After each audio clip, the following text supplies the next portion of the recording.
Donc l'idée, c'est de faire un séminaire entre nous, puis avec les personnes qui nous ont rejoints, entre les étudiants et Michael, pour essayer donc de réfléchir sur ces questions-là par rapport aux entrées qu'il nous a proposées. Donc je te remercie encore une fois chaleureusement de nous avoir apporté cet éclairage. Donc est-ce qu'il y a des questions pour démarrer la discussion?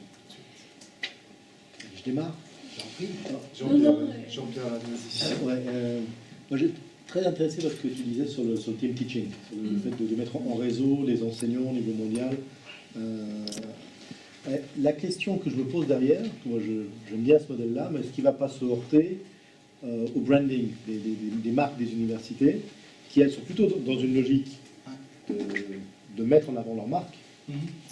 Et donc, est-ce qu'il n'y a pas un risque que face aux marques des universités, si on veut développer du team teaching comme ça, on se tourne vers d'autres structures privées qui seraient capables de réunir des enseignants au niveau mondial, et donc il y aura des concurrents des universités brick and mortar. Est-ce qu'il n'y a pas un risque à cause du côté très, je défends ma marque, je suis Harvard, je suis Stanford, je défends cette marque-là, je veux bien la mettre à l'échelle mondiale, mais sur ma marque. Et je ne suis pas dans la fédération des meilleurs chercheurs qui enseignent ensemble. Oui, je crois que tout le monde défend son beefsteak. Alors ça, c'est connu. Je crois que ce qui pourrait arriver, c'est qu'il faut reconnaître une espèce de tension dynamique entre les administrations d'une part et les professeurs, le corps professoral. Le corps professoral, en général, se fout complètement de cette notion de concurrence, stratégie, on s'en contrefiche. Et ce que nous cherchons, c'est vraiment la qualité de l'enseignement, l'avancement des recherches et le partage des idées pour l'innovation. Et les administrateurs, ils peuvent jouer à leur petit jeu, mais c'est là où on constate la nécessité d'une reprise de l'université par les chercheurs. L'université moderne, aujourd'hui, est entre les mains des administrateurs. Ce sont des MBA, ce sont des gens qui ne comprennent que peu la nécessité des échanges libres entre chercheurs pour l'émancipation du savoir à travers le monde. Alors, tant et aussi longtemps que les valeurs des professeurs n'est pas appliquées pratiquement par leur rôle, ce qui pourrait arriver, écoutez, je ne rêve pas. Avec un simple ordinateur, on peut créer un serveur. Avec un serveur, on peut créer une université. Moi, quand je donne mes cours en ligne, j'ai accès à une plateforme. Ben écoutez, j'ai ma propre plateforme. Ça me coûte $500 et je peux inscrire 25 étudiants 365 jours par année. J'ai ma propre classe. J'ai besoin d'aucune administration. Avec PayPal, l'étudiant peut payer directement, suivre son cours, aucune intervention technique, aucune inscription universitaire. Il est possible maintenant pour les professeurs de se créer leur propre université sans stade de baseball, ou football, sans payer un coach et un recteur des millions de dollars, sans une lourde administration avec des bâtiments nouveaux. Ce qu'on doit, on doit se rendre compte qu'il est possible que l'université soit arrachée aux mains des administrateurs. Il faut que les administrateurs soient conscients de ça, qu'une université, c'est d'abord des étudiants et des professeurs. Et donc, je crois que malgré le branding, malgré tous ces trucs-là, il n'est pas impossible qu'on assiste à une révolution menée par les professeurs pour les étudiants, au nom des étudiants. Et ce serait un genre de guerre de libération. Je parle dans des termes forts, mais je crois qu'on est presque rendu là, parce que nous sommes devant les défis. Écoutez, en 2010, il y avait 100 millions d'étudiants qui pouvaient aller à l'université, qui avaient tout ce qu'il fallait pour s'inscrire à l'université. Il n'y avait pas d'accès. Il n'y avait aucun espace. No room anywhere. 100 millions d'étudiants. Ça, c'est un bon retardement. C'est un développement de ressources humaines qui doit se réaliser. Alors, il faut prendre des grands moyens. Est-ce que les professeurs doivent reprendre contrôle? Est-ce qu'on doit reprendre la Bastille? Peut-être. Est-ce qu'on doit l'arracher? Est-ce qu'on doit foutre les nobles dans la rue? Peut-être. Parce que qui est propriétaire? Donc, ça peut aller jusqu'à là. Hein? J'espère d'ailleurs, mais je ne veux pas que ça se fasse dans les violences. Que Dieu nous en préserve. Mais que ça se fasse, oui. Parce que sinon, on ne pourra pas atteindre le niveau de scolarité qui est nécessaire maintenant pour le développement et la prospérité mondiale. La réponse courte. Je voudrais justement poursuivre là-dessus. Moi, je voyais ça comme une espèce... on parle d'économie de la connaissance, mais ce n'est pas juste une image, c'est aussi que derrière, il y a des enjeux économiques. Et que peut-être, il y a l'un des derniers secteurs qui a été investi par le libéralisme économique, c'est justement le savoir. Et que là, peut-être, il y a des... Si on en est là, c'est aussi peut-être parce que derrière, il y a des enjeux économiques pour des gens qui veulent gagner de l'argent autour de l'université. Et moi, j'étais il y a 2 ans dans une réunion à Genève de chercheurs qui se disaient mais quel modèle économique va-t-on construire de manière à éviter cette reprise qu'on a actuellement d'une administration. Alors moi, je ne jette pas les administrations parce qu'ils sont administrateurs, je jette l'administration parce qu'ils tendent à nous développer un modèle qui n'est pas le modèle que l'on voudrait pour les enseignants et les étudiants. Et le modèle qu'on avait trouvé, c'était le modèle de la coopérative. Et on avait un peu la même réflexion que toi en se disant le monde n'a pas besoin de tant de moyens que ça si l'on met les choses à distance et on pourrait très bien arriver à se faire financer sur un modèle de coopérative et s'auto-financer en évacuant tout un tas de choses qui ne nous intéressent pas et finalement nous s'axer sur le cœur de métier qui est produisons des connaissances et puis diffusons-les auprès des étudiants. C'est ça. Et bon, ma question, donc, du coup, c'est toi, qu'est-ce que tu verrais comme modèle économique derrière parce que je pense que le serveur, il faut quand même payer, il faut quand même l'entretenir. Très vite, on va se retrouver à avoir besoin d'embaucher un informaticien qui fera tourner le serveur. Et comment est-ce que tu vois derrière un modèle économique alternatif qui permettrait justement aux enseignants-chercheurs, aux professeurs de reprendre un peu la main là-dessus, quoi. Vous connaissez l'économiste Schumacher? Non? Ça vous dit rien? Schumacher? Small is beautiful. Vous voyez que c'était ça son logo. Hein? Small is beautiful. Dans le sens qu'on peut faire tout petit. On peut faire artisanal et maintenant on peut faire artisanal et mondial. Écoutez, eBay, il y a des gens qui ont fait des fortunes en vendant le bibelot. Hein? Je veux dire, tous les modèles sont virés sur le capot. Hein? Tout a changé. Et maintenant, il est possible d'avoir une université à partir de mon laptop. Je peux aujourd'hui offrir des cours en ligne sans l'intervention de qui que ce soit. Je prends mon infrastructure, je paye mes $500 par année pour avoir ma salle de classe. J'ai un site web Drupal qui ne me coûte rien. Je balance mes ressources là, j'offre mes cours. J'ai un ami qui vit en Floride, il offre le même cours pour 5 universités. Il est contractant, il a le meilleur cours dans le domaine. Tout le monde veut prendre ce cours-là. Et il a pris des contrats avec 5 universités. Il donne un cours, mais il donne 5 fois par semaine. Il est bien payé. C'est un très bon cours. Tout le monde est content. Là, on va voir, je crois, émerger le marché du professeur, un peu comme à l'époque, hein, qui marchait à sandales, qui partait Oxford, Cambridge, Sorbonne, Bologne. Il était libre agent. Il partait là où il avait envie, au gré des vents. Et je crois qu'on va avoir des professeurs nomades. On va avoir des universités nomades aussi. On va voir vraiment émerger un système qui ne ressemble mais absolument rien au système sclérosé, bourré de contradictions, élitiste, qui existe aujourd'hui. Et qui prive une très grande partie de la population mondiale de l'éducation dont elle a besoin. Rattrapé dans les anciennes colonies françaises des étudiants. C'est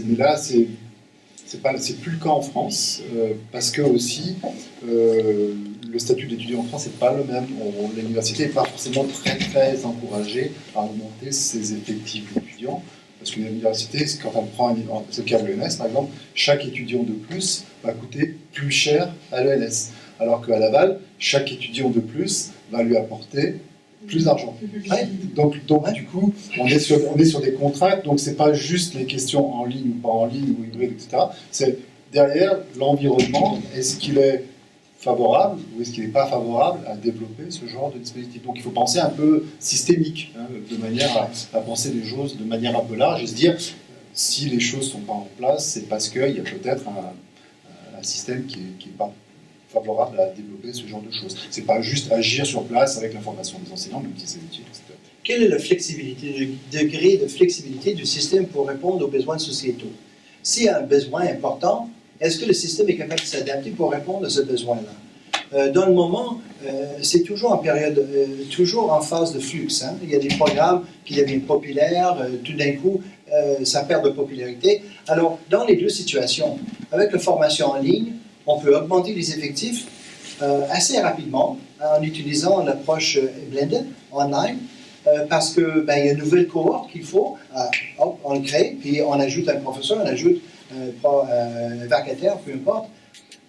Et de même, s'il y a un programme qui est en perte de vitesse, mais en le mettant en ligne, on ratisse plus large, on a un bassin de population, au lieu de juste dépendre des inscriptions locales, tout d'un coup, en offrant votre programme en ligne, vous avez un potentiel presque illimité. Et donc, tout d'un coup, votre programme qui n'était pas viable devient viable dans l'espace, dans très peu de temps. Donc, des deux façons, en ayant un système en ligne, ça nous donne un degré de souplesse à la fois pour les professeurs, à la fois pour les administrateurs et pour les étudiants. Soit d'aller chercher un programme auquel tu n'as pas accès, très pointu, ou pour augmenter la capacité d'un programme à accueillir plus d'étudiants pour répondre à un besoin sociétal. Peut-être en France, on a mal posé le problème pendant longtemps, et encore maintenant je pense aussi, à cause du politique, qui est aussi extrêmement éclaté. Chaque ville, chaque territoire voulait son université. Moi, j'étais étonné pendant des années de voir des petits bouts d'université émerger partout. Chaque fois qu'il y a une ville moyenne, on met un bout d'université. Donc ça favorise pas forcément l'enseignement en ligne, mais comme les politiques, c'est eux qui, quelque part, ont les moyens financiers, ils sont très en demande de ça. Et c'est quelque chose qui est vraiment ancré chez eux. Hein. Je l'ai encore vécu il n'y a pas très longtemps. Le département du Rhône, qui est un tout petit département en France, qui est coupé en deux, la création de la métropole de Lyon. Donc il va rester juste les territoires un petit peu dans le Beaujolais et autour de Villefranche-sur-Saône, qui vont être tout seuls. Et l'autre jour, il y avait la présidente du conseil général qui était là et qui disait, bah oui, Lyon va plus être dedans, donc on n'aura plus d'université, il va falloir qu'on crée une université à Villefranche-sur-Saône. Quel intérêt? Enfin, mais la réaction du politique, c'était, il faut que j'aie mon campus, il faut que j'ai mon bâtiment. C'est un bâtiment, il y a le côté prestige de l'université, où le politique, peut-être heureusement qu'ils n'ont plus de sous, j'en sais rien, mais quelque part, je pense que ça n'a pas favorisé en France l'émergence de l'enseignement à distance hybride, parce qu'on a essayé de mettre des bouts d'université partout. Oui, exactement. C'est souvent une réponse politique à une demande locale, puis on veut notre université, sinon, si vous ne nous donnez pas, on va élire quelqu'un d'autre qui va nous donner. Et donc, par pression politique, hop. Mais de nos jours, à une période post-industrielle, où nous avons donc ce nouveau réseau informatique qui nous permet l'ubiquité, est-ce que nous devons encore penser en termes de lieu géographique? Il y a un non-sens fondamental dans l'embauche des professeurs. Dans une université, on ne veut jamais embaucher deux professeurs qui ont exactement le même profil. Mais pourtant, on s'attend à ce que ces professeurs travaillent ensemble. Puis ensuite, on essaie de créer des centres de recherche dans une même université. Mais il n'y a personne qui travaille sur les mêmes problématiques, parce que sinon on ne les aurait pas embauchés. Alors finalement, nos plus proches collègues se retrouvent dans d'autres pays. Mes plus proches collègues sont en Australie, en Nouvelle-Zélande, en Angleterre, en Allemagne, en France, au Mexique. Mais ils ne sont pas au Canada, nécessairement. Quelques-uns, mais jamais dans ma ville. À Calgary, Vancouver. Alors, ça, c'est notre réalité maintenant. Et la question, c'est que, est-ce qu'on va rester accroché à cette notion de souveraineté universitaire sur les programmes où les ressources ne sont pas... Les ressources actuelles sont rattachées à des universités, mais normalement devaient être rattachées à des programmes qui, eux, sont flottants et qui font partie des ententes. Donc, il y a beaucoup de travail, des négociations à faire par les administrateurs, mais ce qu'il faut, c'est de laisser les professeurs libres, de créer les cours de qualité, de les offrir et de faire nos recherches. Et je pense que tant et aussi longtemps qu'on n'a pas réussi cet arrimage-là, on n'aura pas libéré toute la force créatrice possiblement générée par les professeurs et nos étudiants. Je vais me faire quand même l'avocat du politique, exceptionnellement. Parce que l'université, pour moi, c'est pas juste une université. Là, récemment, j'étais à Béziers, qui est un peu une ville en déshérence à plusieurs points de vue. Et à Béziers, je discutais avec des gens localement, ils disaient, mais ce qui nous sauve un peu, c'est qu'on a un IUT, on a un bout de l'université Montpellier 2, qui représente un certain nombre d'étudiants. Ça veut dire que la ville, elle n'est pas uniquement plus peuplée de retraités ou de gens inactifs. Il y a aussi des jeunes qui font qu'il y a des bars qui restent ouverts, il y a une vie culturelle qui reste ouverte. Et je pense que, si tu veux, moi je ne pense pas qu'il faille complètement oublier les logiques territoriales derrière ça. Parce que justement, il y a une jeunesse derrière. Et puis pour moi, quand tu parlais de coût-efficacité, par exemple, tout à l'heure, je trouve qu'il y a un terme en français qui va bien, c'est le terme efficience. C'est-à-dire, on regarde pas simplement l'efficacité, parce que l'efficacité peut être très efficace, mais si on met beaucoup d'énergie, comme tu le disais très bien, en fait, on n'est pas efficient et c'est pas terrible. Donc, c'est important, c'est de regarder l'efficience. Mais quand on regarde l'efficience d'une université et quand on regarde les objectifs, selon les individus, ça peut être très variable. Et ça, il faudra prendre en compte. Peut-être que pour un administrateur, l'efficience, elle aiderait, par exemple, à le branding ou alors la logique d'ancrage territorial ou des choses comme ça. Pour l'étudiant, à mon avis, c'est compliqué de la mesurer juste au niveau de l'apprentissage, parce que derrière, pour l'étudiant, c'est aussi des objectifs de socialisation et d'être inscrit dans son territoire, etc. Et puis il y a aussi, pour les professeurs, alors tu disais bien, ça permet aux professeurs de bouger, mais il peut y avoir aussi d'autres logiques que l'apprentissage, simplement. Donc je pense qu'il faut penser les choses de manière très très globale. Et autant moi je trouve très intéressant que l'on puisse bouger, échanger, se mettre en réseau, etc. Autant je trouve que c'est aussi intéressant. Moi je suis très attaché à mon petit bar où je vais rencontrer des gens, même si j'adore enseigner en ligne, pour voir mes étudiants le moins souvent possible, parce qu'ils comme ça ils me posent moins de questions. C'est trop fatigant. C'est trop fatigant. Tu vois ce que je veux dire? Je pense que c'est pour ça qu'il faut travailler avec eux en mode asynchrone. Ça moins fatigant. Voilà. Donc Jean-Pierre, je ne suis pas étonné qu'elle propose de mettre quelque chose à Villefranche-sur-Saône. Ça serait... c'est pas sûr que ce soit une bonne idée, je suis d'accord avec toi. C'est pas très loin. Mais en plus, c'est pas très loin en termes de transport, mais en plus, mais je comprends aussi, toi, il y a une logique. Je comprends aussi la logique territoriale et de maillage du territoire, quelque part. Mais ceci dit, pour moi, ça peut être un frein au développement de Clermont. Je suis d'accord. Après, comment est-ce qu'on marie les deux? Une question. Oui, c'est vrai que pour moi, l'université, elle a toujours son importance, mais justement, son rôle évolue. Et c'est plus simplement l'apprentissage de connaissances, mais plus des rencontres avec les connaissances. Si on n'avait pas l'université-là, moi, ça m'aurait fait cette rencontre avec la vie. Vous l'avez fait en ligne. Ça aurait été la même chose. Non, moi, j'aurais pas pu prendre la chaise et descendre en chaise. J'aurais pas pu faire ça. Peut-être plus comme des espaces, pas de coworking, mais des hackerspace ou des lieux où on peut mener des projets interdisciplinaires ou des projets d'équipe où on travaille ensemble, où si on n'a pas des questions, on peut y répondre, mais des lieux culturels, des think tanks, do tanks, en fait, c'est plus ça, mais c'est toujours utile, mais seulement c'est un rôle transformé. Dans la perspective de la formation tout au long de la vie, on constate que les étudiants ont des besoins différents à différentes phases de leur vie.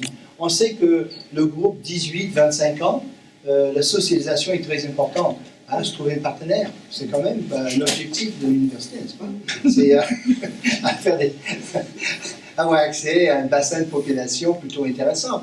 Non, mais blague à part, c'est qu'il y a une espèce de socialisation, il y a l'acquisition d'une certaine technique, maîtrise d'une méthode de travail, mais rendu aux études supérieures, maîtrise et doctorat, chez nous en tout cas, la plupart des étudiants sont casés, ça y est. Plus besoin d'aller à l'université. Ils ont déjà trouvé. Ils ont même des gosses à la maison. Alors là, ils ne peuvent plus se permettre de partir comme ça à l'aventure le mardi soir, suivre le cours, n'importe quand. Non, il y a d'autres contraintes. Et ce qu'on constate, c'est que j'ai toutes sortes de cas. Les étudiants me racontent des anecdotes. Une qui est enceinte, ça les arrange pas de mettre ses vêtements et ses bottes d'hiver et de partir en voiture sur la glace et au mois de janvier. Il y en a un autre qui habite un peu trop loin. Il y a des gens qui restent à la maison avec des parents vieillissants. Je veux dire, il y a tellement de situations maintenant, des adultes qui ont des besoins, et des besoins ponctuels parfois. Ils ne veulent pas nécessairement faire une maîtrise au complet. Ils ne veulent pas nécessairement faire un doctorat. Ils veulent faire un petit programme court pour répondre à un besoin, pour leur permettre un avancement de carrière. Alors nous sommes en train de développer des micro-programmes, ce qu'on appelle des micro-programmes de 2, 3 cours, des grappes de cours, qui leur donnent absolument, justement ce qu'il leur faut pour passer à une autre phase, pour réorienter leur carrière. Écoutez, encore plus intéressant, depuis quelques années, j'ai des gens qui s'inscrivent à mes cours pour faire du headhunting. Vous savez ce que c'est, le headhunting? Les chasseurs de tête. Il y a une femme qui m'a appelé, puis elle a dit je veux prendre votre cours. J'ai dit très bien, vous êtes bienvenue. Elle a dit mais je risque de ne pas être très assidu. Je risque d'avoir des mauvaises notes. Mais elle dit ça ne me dérange pas. J'ai dit pourquoi? Elle dit parce que je ne viens pas pour étudier, je viens pour sélectionner des futurs employés. Alors moi je forme des conseillers en formation qui sont très convoités. Dans le moment, on doit venir en France. On ne nous fournit pas au Québec. 94% de mes étudiants trouvent une place, souvent des emplois permanents. Et souvent, les meilleurs, avant même d'avoir terminé le diplôme. Alors, elle a dit, je veux savoir, en travaillant à chaque semaine avec les étudiants, je veux savoir je veux entendre de mes oreilles, et je veux savoir qui sont les meilleurs, parce que c'est ceux-là, à la fin du cours, que qui je vais proposer un stage, et ensuite, un poste. Alors, on commence à voir des gens qui ont toutes sortes de motivations pour s'inscrire à des cours. Je trouvais ça vraiment intéressant. Puis depuis ce temps-là, j'en ai vu d'autres aussi qui me disaient ouvertement pourquoi ils venaient en classe. Ça, c'est intéressant. Vraiment, là, il y a des phénomènes tout à fait intéressants. Puis il y a aussi des gens de différents pays. Ils viennent chercher un programme chez nous parce que ce programme n'existe pas dans leur pays. Ils ne peuvent pas l'avoir. Et ils veulent à ce moment-là développer le programme à partir de notre programme, dans une autre langue, et ainsi de suite. Donc c'est vraiment fascinant. Cette fourniture, ça donne des possibilités, ça ouvre des créneaux, des carrières qui n'existent pas dans certains pays du jour au lendemain. Vous avez développé l'accessibilité, mais est-ce que c'est pas plus difficile, c'est une question un peu rétrograde, d'accéder en ligne à des savoirs que d'accéder comme on est là aujourd'hui? Ça rejoint la question de la remarque. Ouais. Est-ce que finalement il y a quand même un effort qui est différent et qui est peut-être sans socialisation plus difficile? Est-ce que vous l'avez noté, vous? Pas du tout. Enfin, comment ça se passe, ça? C'est pour ça que Bold, je l'appelle un modèle de compromis. Je crois que l'idéal, c'est ce que Rousseau avait avancé. Il était français, n'est-ce pas, Rousseau? Oui. Elle avait dit 1 sur 1, hein, c'est l'idéal. Bon, on n'arrive pas à atteindre cet idéal-là. Le face-à-face, c'est vraiment extraordinaire. Mais si on compare le face-à-face à la formation en mode asynchrone, où il n'y a pas d'oralité, il n'y a pas de contact, les échanges sont décalés, 24, 48 heures, il y a un certain isolement qu'on vit, les étudiants me le disent. Ils disent, c'est beaucoup mieux que ça. Ils ne me disent pas, c'est mieux que le face-à-face. Parce que pour la plupart d'eux qui s'inscrivent à mes cours et à nos cours, le face-à-face n'est pas accessible pour eux. Ils ne peuvent pas. Donc, c'est un modèle de compromis où il y a une espèce de proximité virtuelle qui est telle que ça émule le face-à-face. Dans mes séminaires, on a des échanges exactement comme ça. Chacun prend la parole, et d'ailleurs, personne qui se coupe, hein, parce qu'il y a juste un microphone à la fois. Mais on interagit exactement comme ça. On ne se voit pas, mais on s'entend. La qualité du son est très importante. On s'est rendu compte assez rapidement, on peut couper la caméra, ce n'est pas nécessaire. Mais l'audio, très important. L'intonation, on raconte des blagues, on se taquine, on recrée la dimension sociale de la salle de classe en ligne assez efficacement. Et donc, c'est sûr, c'est peut-être pas l'optimal, mais l'optimal est inatteignable. de toutes les façons, pour la plupart des étudiants qui ont une contrainte ou une autre. Il y a une femme qui me disait « Ah, je suis tellement contente de plus venir sur le campus. Il fallait que je me maquille, il fallait que je m'habille parce qu'on ne savait pas qui elle allait voir d'un coup. » Bon, elle dit « Maintenant, je fais mon corps en pyjama, j'ai mon petit chien. » J'ai dit « Too much information. » Bon, voilà. Ça va, j'ai compris. Oui, je suis en bobette, voilà. Bobette, quand même, pas ça. Un slip, puis non, ça va. Mais c'est drôle. Mais même une qui dit ah, c'est vraiment c'est le fun chez nous parce que mon chum est sur le cours avec moi. Voilà. Puis une autre qui dit ah, le mardi soir chez nous c'est fantastique. Je loue un DVD pour les enfants, je leur achète de popcorn. Moi je suis dans mon bureau, eux ils écoutent le film. Tout le monde est content. Alors non, il y a toutes sortes de situations. Je crois qu'il y en a qui trouvent donc une amélioration de l'expérience éducationnelle, d'une part, par rapport aux autres choix, par rapport au synchrone, anytime, anywhere, nowhere, never, donc, et le face-à-face où vous pouvez vous rendre à telle université pour faire tel programme. Vous ne pouvez pas faire aucun autre programme, c'est ce programme-là, avec ce professeur-là, aucun choix. C'est pas l'optimal non plus. Donc là, on arrive avec des ingrédients intéressants. On arrive maintenant, par exemple, je veux faire l'océanographie, mais je veux le faire avec un type à l'Université de Floride. Je veux apprendre le russe avec un professeur à l'Université de Saint-Pétersbourg, pas avec un professeur de, je sais pas, le collège local. Il est peut-être bon, mais... Ensuite, l'égyptologie avec un professeur de l'Université d'Égypte. Tout cela devient possible maintenant. On va arriver à une prolifération de programmes de qualité où, de par le monde, on va pouvoir choisir. Comme ça, on n'aura pas une cohorte de 50 personnes, tous spécialistes dans le même domaine. Non, non. On va avoir un qui a fait son programme à telle université, un autre qui... C'est ça dont le marché de travail a besoin. C'est ça dont ils ont besoin. Une prolifération de compétences, où il n'y a pas une personne qui a exactement le même cheminement. Pour répondre aux besoins du marché du travail, il nous faut cette prolifération, cette diversification de compétences. Est-ce qu'une des clés, ça va être la reconnaissance des crédits? Oui. Que les crédits soient reconnus de la même manière dans le monde entier. Il y a un crédit à tel endroit, aura une équivalence avec un crédit dans un autre endroit, pour que justement ça permette d'avoir quelque chose qui soit très flexible. Mais voilà, nous on dit c'est un job de bean counters. Donc, comment c'est bean counters? Qui compte Des haricots. Non, c'est aux administratifs d'arranger les détails. C'est des détails. C'est des détails. Oui, puis bean counters, we all love bean counters. Mais c'est ça. Donc, dans le gros, le plan et la vision est clair. Il s'agit maintenant de l'appliquer. Et ça, tout est dans les détails. Mais cette reconnaissance, déjà au niveau international, il y a des centres de recherche et il y a des chercheurs qui se connaissent. Écoute, on est constamment en train d'arbitrer les articles des uns et des autres. On se reconnaît, on sait qui fait quoi. Mais imaginez, on fait un dream team, une équipe de rêve dans un domaine. Et on réunit cette équipe de rêve et on permet aux étudiants de faire le meilleur programme au monde. On n'a pas besoin de 40 spécialistes dans ce domaine-là à Lyon. On a besoin d'un.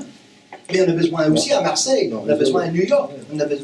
C'est ça l'idée. Maintenant, on doit faire un dispatching des compétences et on doit créer ces créneaux très pointus. Donc, le seul choix, c'est d'aller vers le mondial. Et aussi, je me suis rendu compte, il faut faire un hémisphère à la fois. À mes propres dépens, j'ai découvert un hémisphère à la fois, essayez pas les deux. Non, pour le synchrone, là, sinon il y a des Australiens qui deviennent très hostiles, parce qu'ils se lèvent à 3 heures du matin. Vous ne voulez pas voir un Australien hostile parce que c'est pas drôle. C'est pas marrant du tout. Déjà, ils sont assez agressifs. Il n'y a pas d'Australien dans la salle. Ouf. Mais non, c'est ça. Donc, nous, avec l'Europe et l'Amérique du Nord, ça marche très bien. On est vraiment fait pour s'entendre avec ce décalage-là. Nous, c'est le matin, ou c'est l'après-midi, ou le soir. Pas de problème. 6 heures, on est capable de gérer facilement. J'ai donné un cours en Iran. Il y a des Iraniens que le gouvernement a exclus de l'université. Ils ne peuvent pas aller à l'université. Ben, hop, on a créé une université populaire et on donne des cours à des étudiants qui ne peuvent pas aller à l'université. Puis avec le Canada, ben, c'est 8 heures de décalage. Il y a toutes sortes de choses qui deviennent possibles tout d'un coup. Il y a moyen de niveler des injustices sociales. Il y a moyen de fournir des services sans que ça coûte cher. Écoutez, j'ai inscrit un étudiant à ma salle de classe virtuelle, ça coûte 3 $ par trimestre. 3 $. Qu'est-ce que ça a coûté l'ampoule? Depuis que nous sommes là, ça a dépensé combien d'euros? Donc, maintenant, je crois qu'il faut saisir cette occasion-là. Il faut vraiment avoir une vision large et il faut penser à développer des programmes nouveaux, innovateurs, permettre aux professeurs de travailler. Écoutez, dans chaque université, il y a toujours des cours à offrir. Hein. Puis ensuite, ben, ça, oui, j'aime bien ce cours-là, j'adore. Puis ensuite, quelqu'un doit donner ce cours-là. Qui va le donner? Regarde sa charge. Bon, toi, il te manque un cours, allez, on plaque ce cours-là. Je vais le donner. Mais là, avec un réseau où ben, tout le monde, le cours que moi je trouve ennuyant, mon collègue, c'est sa passion. Mon collègue de Monterrey, au Mexique, pas mon collègue à côté. Là. Donc c'est ça. Imaginez la flexibilité que nous aurons lorsque nous gérons un bassin de population, un bassin de professeurs à l'échelle mondiale.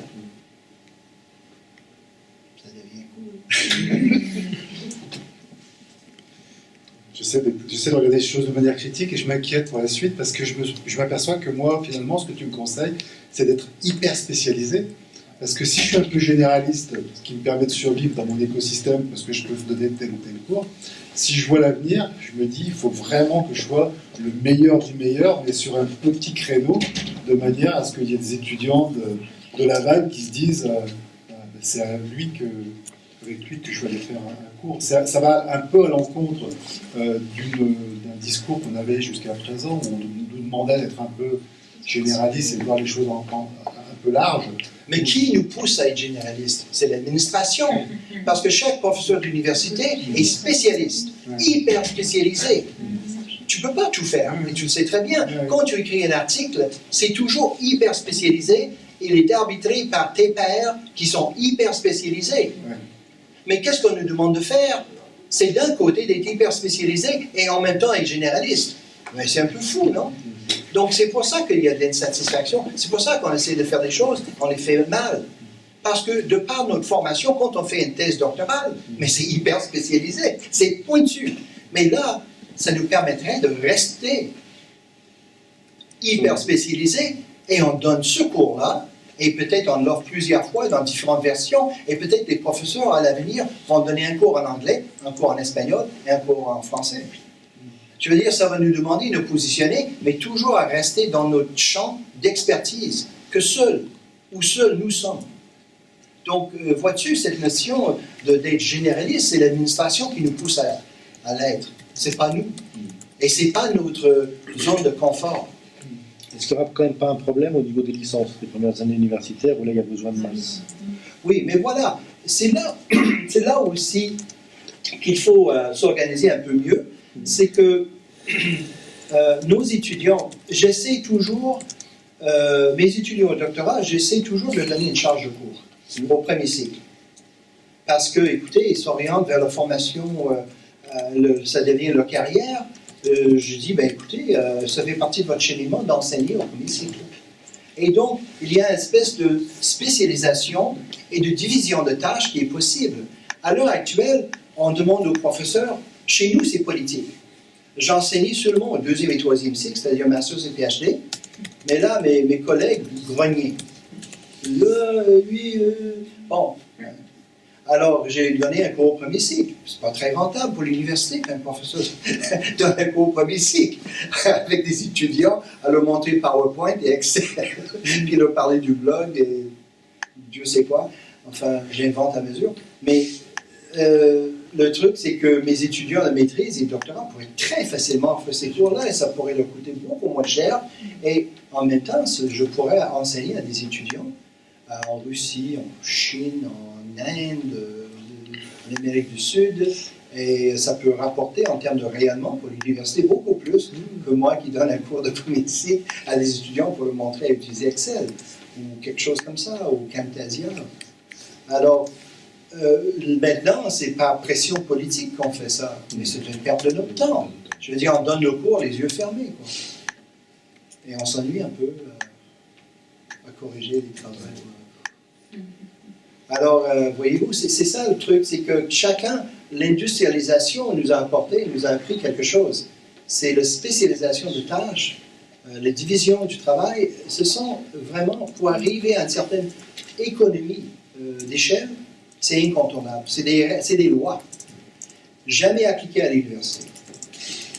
Alors, il est peut-être temps de se conformer à des lois. C'est un peu comme appliquer la loi de la gravité. Il est peut-être temps, quoi.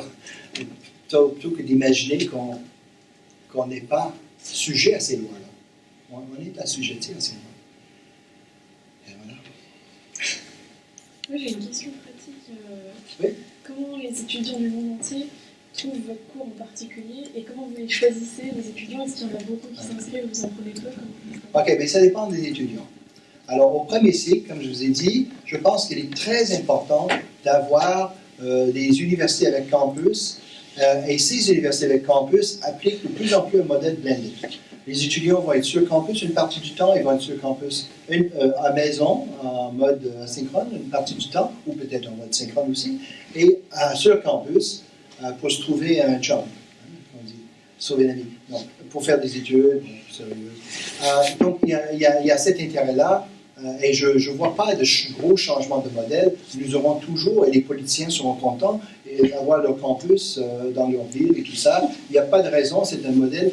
Mais là, on aurait une plus grande flexibilité aussi. Mais moi, je parle surtout au niveau supérieur, maîtrise et surtout doctorat. Dans le moment, si on s'inscrit à un programme de doctorat, on habite à telle ville, ben on va aller à telle université. Mais on ne peut pas faire n'importe quoi. Il y a des professeurs qui sont spécialisés dans A, B et C. Mais nous, on veut faire X. Ah, dommage, on ne peut pas. On n'est pas compétent. Donc, je fais A. Ah, mais A est en sabbatique. Donc, vous pouvez faire B. Oui, c'est ça, je veux dire, d'accord. Les contraintes sont telles, c'est qu'on ne peut pas faire ce qu'on veut. Mais si on fait cette mise en commun des programmes, mais là, comme je disais, mes étudiants au doctorat, je le dis, qui travaille sur les mêmes choses que vous? Dites-moi, dans quelle université, qu'est-ce qu'ils ont pris comme petit déjeuner? Je veux tout savoir. C'est comme ça que vous créez vos réseaux de recherche. Pointu, pointu. De cette façon-là, les gens savent. La première chose qu'ils doivent faire comme travail de recherche, c'est de savoir qui travaille dans le domaine. Où sont les centres d'excellence? Où sont les réseaux de recherche les plus performants? Tu veux t'associer à cette équipe-là, pas à l'équipe qui fait ça à temps partiel et qui ne publie rien. Mais c'est à côté de la maison, cette université. Voyez-vous ce que je veux dire? Donc, au premier cycle, ça ne pose pas de problème, parce que c'est la base, c'est l'acquisition Psycho 101, c'est l'acquisition des techniques, des méthodes de travail, on se familiarise à un domaine, mais c'est vraiment, ça se joue au niveau maîtrise et surtout doctorat. Et là, il faut absolument accéder à un réseau mondial. Il n'y a pas... On ne peut pas faire autrement aujourd'hui. Et du coup, est-ce que vous devez sélectionner vos étudiants? Est-ce qu'il y en a trop qui s'inscrivent à ce type de cours complètement à distance? Mais voilà, donc un professeur qui est très populaire, qui est considéré comme un bonze, mais il va avoir les bonzettes avec lui, il va avoir un groupe d'étudiants au doctorat, il va se développer. Si ça devient un domaine, alors le centre de recherche va devenir très connu. Ça va attirer plus de chercheurs. Alors, vous voyez, normalement, il y a une espèce d'alimentation du réseau qui tient compte de façon proportionnelle à la demande. Je crois qu'une fois que nous avons un marché mondial avec un bassin de population, un bassin de professeurs, il va y avoir un flux naturel qui s'installe. Il y a des domaines qui sont peut-être moins connus, moins populaires, peut-être que le besoin social est moins aigu. Mais lorsqu'un besoin social devient aigu, ça va attirer l'attention, ça va attirer les chercheurs, ça va attirer des ressources. Donc à ce moment-là, le bonze en question, il va choisir ses étudiants, certainement. Ça a toujours été comme ça. Et ce sera toujours. Mais là, il y aura plus de choix. Et aussi les étudiants auront plus de choix. Même s'ils ne travaillent pas avec le bonze exactement dans ça, mais ils ont des déclinés possibles, des champs où il y a d'autres bonzes. L'idée, c'est que chaque professeur soit un bonze dans son domaine. et que l'étudiant, où qu'il soit, qui choisit particulièrement ce champ-là, parce que de toute façon, l'étudiant, lorsqu'il fait son projet de doctorat, c'est hyper spécialisé, hein, il devient le maître. Il déplace le bonze, dans le sens qu'il devient le bonze dans ce domaine-là, et c'est plus que son professeur à la fin de sa thèse. Donc, je crois qu'il y a moyen d'arrimer les choses. C'est beaucoup plus facile selon le scénario que je vous décris que selon le scénario actuel où on fait face à un tas de contraintes.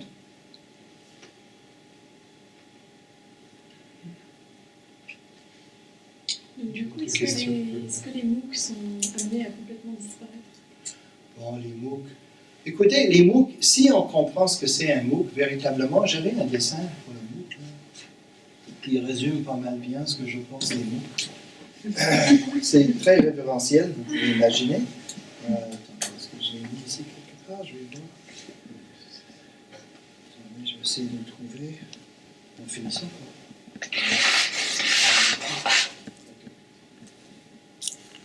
C'est ta maison au bord de la mer dont tu parlais ce matin? Laquelle, là? Le phare. Le phare, oui. Oui, carrément. C'est de chez nous, ma province natale. Alors, ah, voilà. Ah, les MOOC. Vous les voyez, hein? Allez. Je trouve pas ma souris. Disparu. Ah, voilà. Elle est sur le deuxième écran. C'est ça. Les MOOC. Voilà. C'est un peu ça. Donc, non, c'est que les MOOC, si on considère qu'un MOOC, d'abord et avant tout, c'est une manœuvre de relations publiques, ça permet à des universités comme MIT de ratisser le monde entier, un peu comme les bateaux trawlers. Hein, c'est des bateaux qui ramassent tout dans le fond marin et ils vont trouver de temps en temps une perle. Ils vont ramener la perle aux États-Unis pour le garder. Alors voilà, c'est comment est-ce qu'un pays devient grand? Ben, en allant chercher les meilleurs du monde entier. Et un MOOC à l'américaine sert à cela. C'est un coup de relations publiques, c'est un coup d'hégémonie mondiale. Oui, on veut tous appartenir à ça. Absolument. Pas du tout.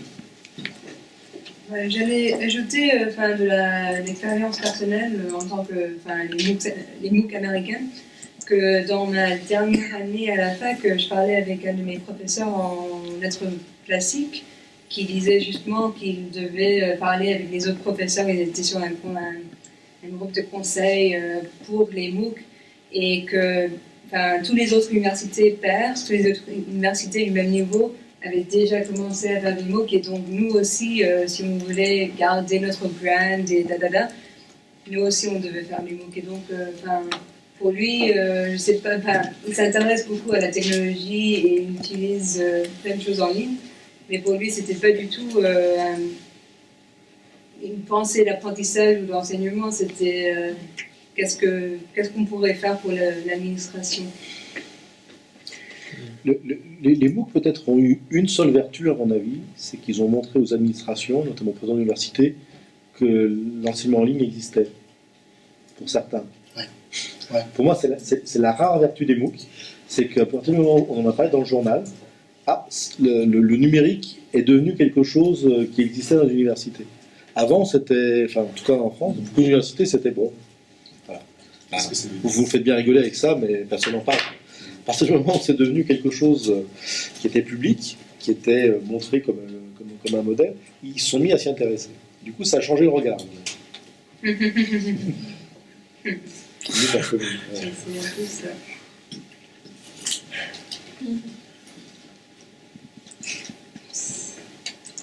Mais voilà, il y a beaucoup de gens qui font une équivalence entre MOOC et enseignement en ligne. Oui, ce qui n'est pas la même. Ça a fait... Mais nous, dernièrement, on parlait de MOOC. Et voilà, il y en a un autre qui a présenté ça comme ça. Vous le voyez? C'est super.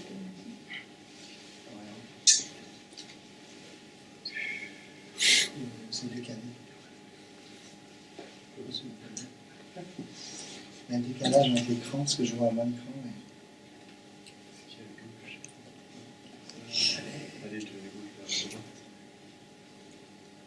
Ça va. Et gelé. Ça veut dire qu'on a assez parlé. Est-ce qu'il y a d'autres questions? Voilà. Damien, vous connaissez le... Oui. C'est ça.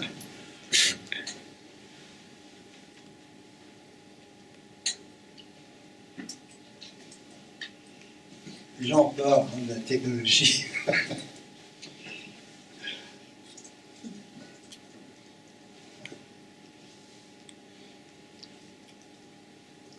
Bien. Ça y est. Merci beaucoup, Michael. Merci.